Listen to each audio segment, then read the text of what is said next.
Okay guys, so ito yung Hansi na chin mount, helmet chin mount na design for Spider X2.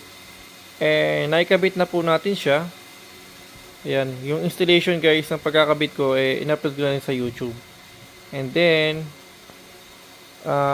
di ko lang sure kung anong klaseng type ito ng materials ano, pero para siyang kahoy, no? Hindi siya yung parang plastic, ano?